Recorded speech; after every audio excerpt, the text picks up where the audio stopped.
22년 10월 18일에 코블렌츠를 당일치기로 다녀왔습니다. 하이델베르크에서 기차를 타고 코블렌츠로 갔어요. 이때 아무 준비를 하지 않고 코블렌츠를 갔는데 역에 그 인포메이션 센터가 없었어요. 그래서 그냥 요새 표지판을 보고 3km면 갈 수 있겠다 싶어서 걸어서 왔습니다. 근데 이 요새를 올라올 때 제가 물어 왔는데 산길을 통해서 왔어요. 그래서 이른 아침이라 사람도 없고 정말 공포 영화를 찍었습니다. 완전히 온몸이 그 공포와 그리고 막 이렇게 뛰어오다 보니까 땀에 젖어서 이 요새에 올라왔을 때는 정말 제정신이 아닌 상태였어요. 요새의 이름이 에렌 브라이트 슈타인 요새입니다. 너무 어려워서 그냥 요새라고 할게요. 이 요새가 유명한 게 여기에서 그 코블렌츠 전망을 볼 수가 있어요. 특히 도이치 에크가 한눈에 날려다 보여요. 저기 저 뾰족한 삼각형처럼 보이는 곳을 도이치 에크라고 하는데 그 모젤강과 라인강이 만나는 지점이고요. 보면 모젤강과 라인강의 물빛이 조금 다르다는 것을 알 수 있을 거예요. 그래서 독일에서는 상당히 그 관광으로 유명한 도시입니다.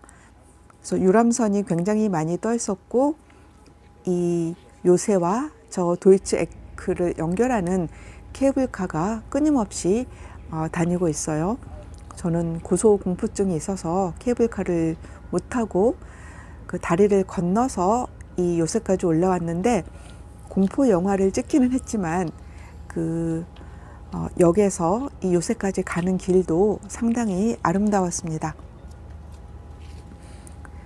이 요새는 한 번도 함락된 적이 없는 천의 요새라고 하고요. 현재는 그 호스텔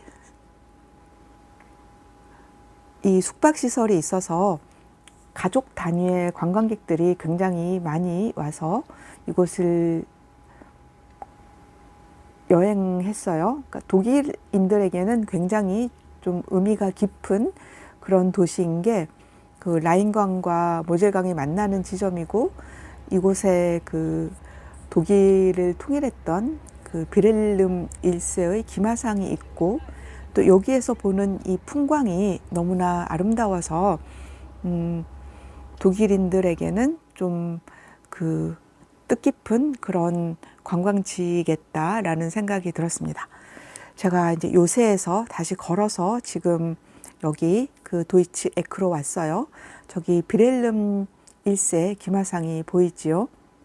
이 비렐름 1세는 프로이센 군주였고 그리고 비스마르크와 함께 독일을 통일한 그래서 초대 독일 제국의 초대 황제이지요. 그래서 비렐름 2세가 이 비렐름 1세 기마상 동상을 세웠는데 2차 대전 때 완전히 파괴가 되었다고 해요. 근데 계속 그거를 재건하지 못하다가 독일이 통일되고 나서 이제 요 기마상을 재건을 해야 되는데 주정부와 연방 정부가 계속 떠넘기기를 했다고 해요. 그러니까 그 변호사이고 신문사 사주였던 한 개인이 본인이 모든 비용을 부담하겠다고 나서서 이 재건 사업을 시작을 했고 1993년에 완공되었다고 합니다. 근데 정작 그 비용을 댔던 그분은 이 완공을 보지 못했다고 하네요. 코블렌츠에서 다시 하이델베르크로 가는 길인데요.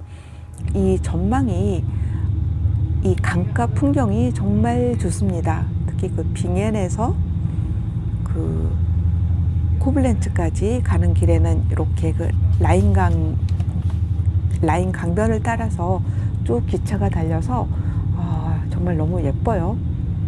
그래서 이 길이 너무 예뻐서 제가 그 다음에 다시 하이델베르크에서 퀼른까지 갈 때도 이 코블렌츠 가는 길을 그대로 따라가거든요. 이 강가 풍경을 다시 보고 싶어서 퀼른 가는 기차를 예약했다. 최악의 연착을 경험하고 퀼른 여행은 거의 망쳤습니다. 4시간 정도 머물 걸로 예상을 했는데 1시간도 머물 수 없는 그런 연착 상황이 벌어졌습니다. 그리고 이 하이델베르크에서 코블렌츠 가는 길에 이 라인 강변을 따라서는 이 곳곳에 그 전망 좋은 곳에 이렇게 고성이 보여요. 이곳에 얼마나 많은 제후들이 살았는지 모르겠는데, 그래서 그런 그 고성을 보는 재미도 아주 쏠쏠합니다. 그래서 굳이 그 크루즈 유람선을 타지 않더라도 이 라인 강변을 따라가다 보면 그 고성을 볼 수가 있습니다. 이 코블렌츠는 뭐 고대 로마 시대부터 도시가 있었다고 하는데, 이 빌헬름 1세가 이 코블렌츠를 그 프랑스로 진출하기 위한 어떤 군사 교두보를 삼으면서 크게 발전을 했다고 하고요. 원래 이 선제후가 머물렀던 그 트리오 주교들이 17세기 이후로는 이 코블렌츠에 주로 머물렀다고 합니다. 2차 대전 때 거의 도심의 87%가 파괴될 정도로 철저하게 파괴가 됐는데, 지금은 이제 대부분 다 복원을 한 거죠. 지금의 인구는 한 11만 명 정도 되고요. 그러니까 독일에서는 그렇게 큰 도시는 아니지만 그렇다고 그렇게 작은 도시도 아니죠. 네, 좀 재미있었던 건 하이델베르크는 워낙 이제 대학생 비율이 많고 또 좀 국제적으로 많이 알려진 도시여서 주민들의 대부분이 굉장히 영어를 능숙하게 구사하는 반면, 이 제가 코블렌츠에서 만났던 분들은 나이 드신 분부터 아주 어린 학생들까지 영어를 구사하는 그 주민이 거의 없었어요. 그래서 이 코블렌츠에 굉장히 많은 관광객이 오는 관광 도시이기는 한데, 좀 그 독일 내국인들의 관광 비중이 훨씬 높은 것 같아요. 그래서 역에 갔을 때 어떤 관광 지도도 없었고 관광 인포메이션 센터도 없었어요. 근데 풍광만큼은 독일의 어느 도시에 못지 않다는 생각이 들고요. 저기 요새와 도이츠 에크를 보는 것만으로도 코블렌츠 관광은 할만하다라고 말씀드릴 수 있을 것 같아요. 네, 코블렌츠 역에 다다라서 이제 시내로 가면서, 저 요새로 가면서 찍은 모습입니다. 이곳에도 역시 그래피티가 있고요. 저 건물이 강을 따라가다 보면 보이는데 프로이센 정부 청사 건물입니다. 그리고 빨간 저 잎은 담장이고요. 그래서 이 프로이센 정부 청사 건물이 계속 보였습니다. 지금 이 요새 가는 길이에요. 제가 이 산길로 접어들어서 이 길을 정말 전력 질주를 해서 혼자 이 요새에 다다랐습니다. 그리고 요새에서 보면 저렇게 도이치 에크가 보이지요.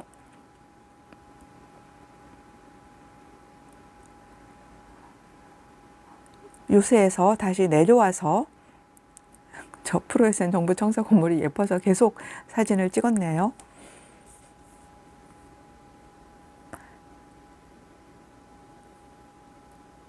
이곳이 그 선제후 궁전입니다. 얼떨결에 들어갔는데 굉장히 정원이 예뻤고요. 네, 프로이센 정부 청사 건물이고 도이츠 에크의 케이블카고요. 이 빌헬름 1세 기마상이죠.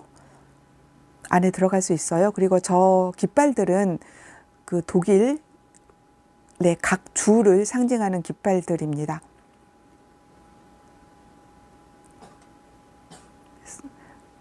도이츠 에크에서 그 역으로 가면서 찍은 선제우 궁전이고 저 노란 꽃이 여기에 굉장히 많이 피어 있었습니다.